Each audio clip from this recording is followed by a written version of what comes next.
In the middle of the ocean, a helicopter and 3 motorboats with a rescue team approach a crash site. It turns out a NASA capsule has had an accident and the astronaut Sam has to be retrieved.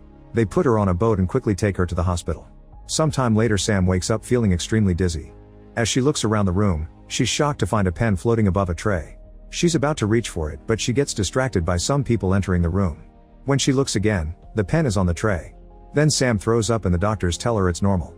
They ask her a few questions to check on her mental health and she tells them about the pen. The doctors explain that anti-gravity hallucinations are normal too. Sam's hand is swollen but not broken, so she probably just hit her hand during landing. They want to know what happened, so she shares her story. Sam got some coordinates from mission control and everything seemed to be on track, but then she thinks she hit something. Sam believes she fell unconscious during freefall, but she isn't sure about that either. The doctors say that something pierced the capsule and broke her helmet. They don't know what it was, but they assume it was meteorite debris. The particles on her suit are being analyzed for answers. Later Sam is visited by her husband Mark and their daughter Izzy. However, since she's still in quarantine, she can only talk to them through a glass wall. Her father William also comes to see her and informs her that the Pentagon is going to join NASA to investigate the crash because they want to decode some mysterious frequencies they detected during her re-entry. A government house has been assigned to her so she can recover without reporters bothering her. A doctor interrupted the reunion to take Sam away for more tests. She touches Izzy's hand on the glass and promises to see her soon. When it's finally time for Sam to move, a full convoy takes her to the house in the middle of nowhere. Dr. Michelle gives her a tour, explaining that the government bought the land in the 50s for weapon testing and nowadays it's a house for diplomats. There's a telescope outside so Sam won't miss space. When she tries to use it, she hears a painful screech and starts feeling dizzy as she sees visions of strange memories. Michelle tells her it's common and comforts her until the noise disappears. Afterward, Michelle reminds Sazam to expect all kinds of symptoms like nosebleeds and hallucinations. She needs to concentrate on recovery if she wants to get back to work since she'll have an assessment test in 2 months.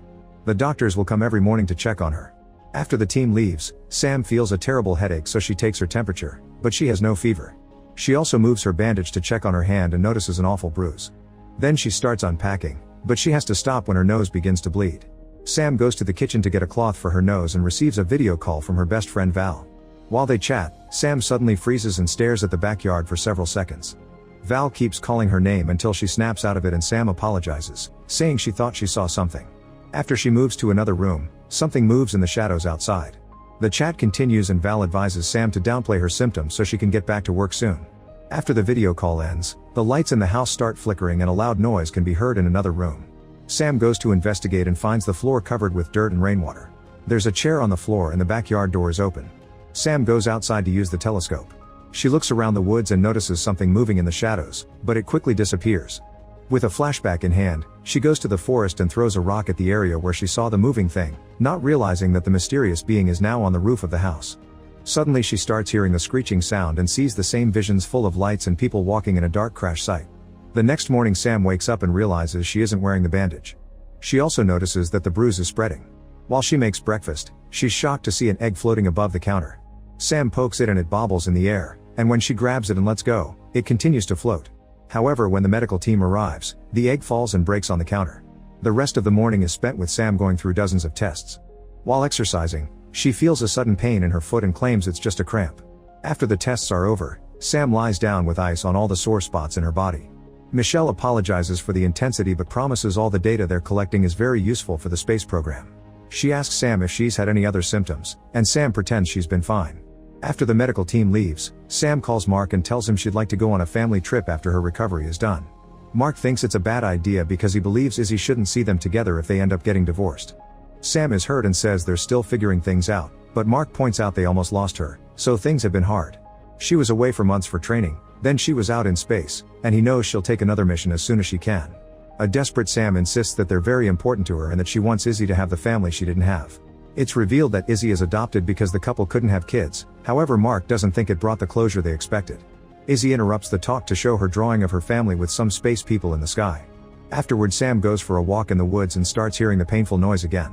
She grabs her head as visions of a search team in a smoky area flood her mind. When it finally stops, Sam looks down and is shocked to find a cable under the leaves. She starts following it and discovers a rock with a light in it. When she lifts it, she confirms the rock is fake and there's a camera under it.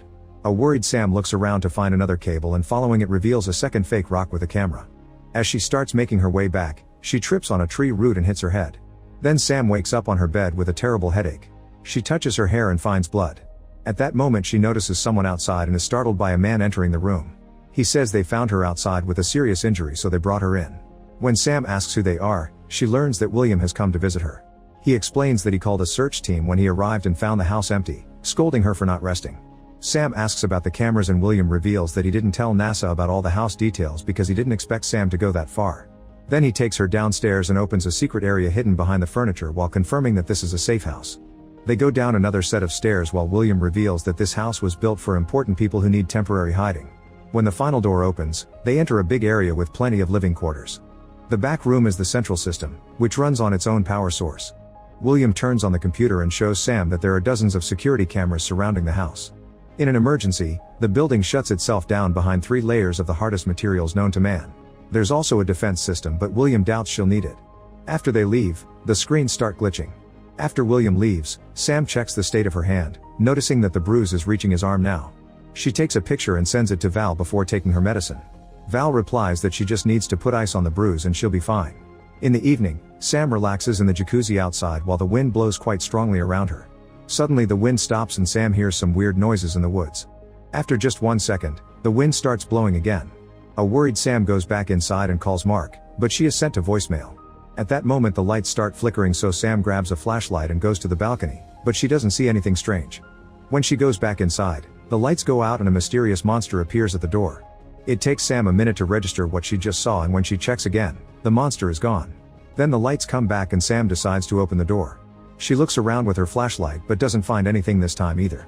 Sam goes back inside and makes sure to activate the alarm when she locks the door. On her way to the bedroom, the house AI suddenly announces that there's been a breach, so lockdown is initiated. Metal panels raise to block all the doors and windows, leaving Sam locked inside. She immediately tries to make a call, but her phone has no service. After the screeching sound hurts her ears again, Sam hears a noise behind her and turns around, but there's nothing. A growling noise can be heard in the neighboring room, so a terrified Sam goes downstairs while the creature runs past her. Hearing it come closer, Sam rushes to the power switches and presses them all to no avail. The exit doors won't open either. At that moment the doorknob on the room door starts moving, only to stop when Sam points the flashlight at it. After some hesitation she decides to open it and goes out to investigate.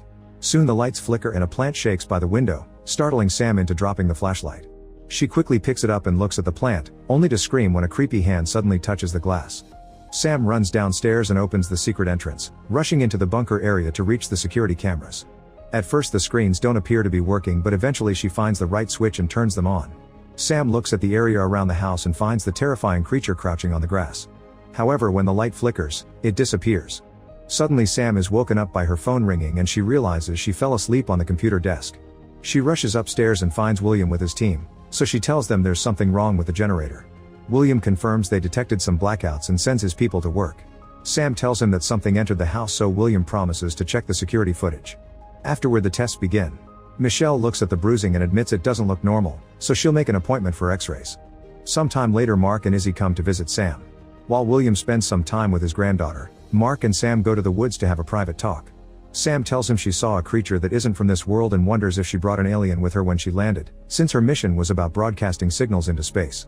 Before Mark can respond, they're interrupted by Izzy. Then William and Sam check the security cameras. At the time Sam saw the monster, the screens start to glitch, but there are no monsters on the grass. William thinks she's seeing things because of her stress and reminds her to rest. After William goes upstairs, Sam makes the computer scan the house and it detects 9 people, which match her family and William's team. Izzy and her parents go for a walk in the woods and Mark actually shows some affection. Suddenly they hear a weird noise and notice that Izzy is missing. They desperately start looking for her until Izzy startles by appearing behind them with a dead bug on her hand. All bugs in the forest start screeching and one even crashes into a tree, scaring the family into leaving. The noises get louder as they run. Into their shock, thousands of bugs start flying out of the woods.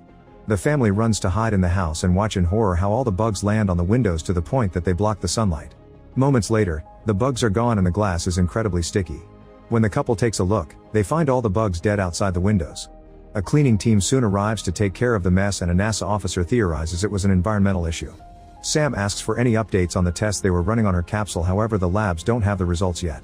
Mark leaves with Izzy but promises they'll visit her again tonight. Afterward Sam realizes her foot feels strange and takes off her shoe, only to discover her toe is bleeding. She rushes to the bathroom and takes off her sock to wash her toe, but a closer look reveals that the wound goes all the way up to her leg. When she touches her toe, she screams as the nail comes off. After bandaging her foot, Sam puts some ice on her bruised arm.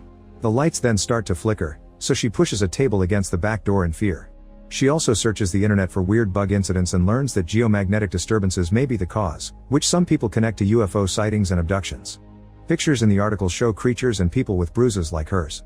Feeling something on her back, Sam runs to the bathroom and looks in the mirror to discover the bruising is on her shoulder blade too. The lights flicker again, so Sam rushes to activate the alarm before running downstairs. Weird noises can already be heard in the other rooms. At that moment, Mark calls to inform her he's on his way, and Sam asks him if she was a good mother, leaving Mark confused. As the lights continue to malfunction, the house AI announces another breach followed by lockdown. Sam tells Mark that there's something in the house before she hears some noises getting closer. Soon Mark's voice on the phone becomes gibberish. Sam's taking the stairs to the bunker when she suddenly feels an unbearable ache in her back that makes her fall. Sam rolls down the stairs and lands rather painfully. When she touches her back, her hand finds a mysterious gelatinous substance. After noticing that her cell phone is broken, Sam hears the noises upstairs and runs to the computer. She checks all the cameras, yet she can't see anyone. Then she scans the building and the computer tells her there's another person besides her. The screens start glitching as a monster finally appears inside the house, so a terrified Sam turns them off. The computer runs another scan and now confirms 2 more people on the upper floors. Sam tries a few buttons and the ceiling starts ejecting smoke in the corridor. She runs to the next room and finds the kitchen, only to hear the noises there.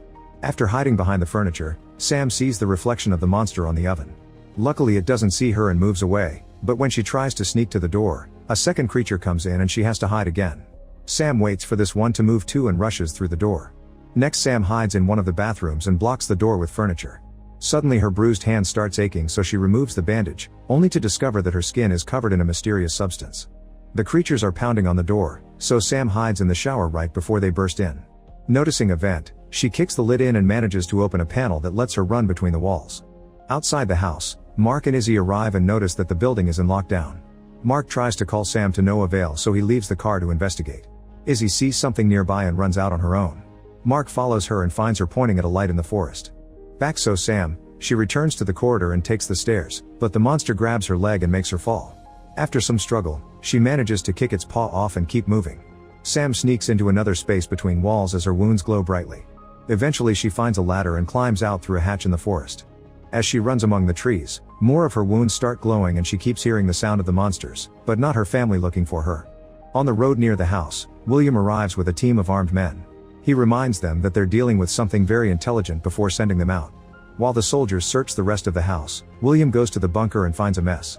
In the forest, Sam falls on the ground and hears the monsters getting closer, so she begs for mercy. Suddenly a creature lifts her chin and looks at her with kind eyes as it asks in its language if she can understand it. Sam surprises herself by understanding every word. More creatures appear as the first one says they missed her. When she asks who they are, the creature says they're her family. Since Sam is still confused, the creature rests its forehead on hers, asking her to remember. The visions from earlier are clearer in Sam's mind now. It turns out she's an alien, and her family crashed on Earth many years ago. A team of soldiers led by William tried to capture them, so the aliens ran away as fast as possible. In the chaos, Sam accidentally separated from the others, so she used a device to camouflage her body. When William found her, she looked like a young child, and that day he adopted her. Her alien family never stopped looking for her, knowing that the camouflage would die out after a few years, and it was them who pierced her capsule. In the present, Mark and Izzy find Sam surrounded by aliens. Izzy is freaked out by her mom's glowing body and Sam assures her nobody will hurt her.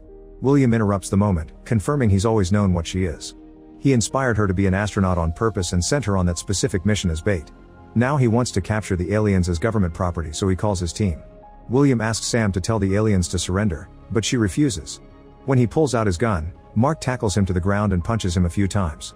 Meanwhile, Sam's camouflage finally ends and she reveals her real alien form. The soldiers are coming closer, so Mark tells Sam to leave for her own sake. Izzy raises her hand and Sam touches it with her paw before running away with her family. By the time the soldiers arrive, the aliens are leaving Earth on a very bright spaceship. Make sure to subscribe and turn on notifications so you can watch more videos like this. Thanks for watching.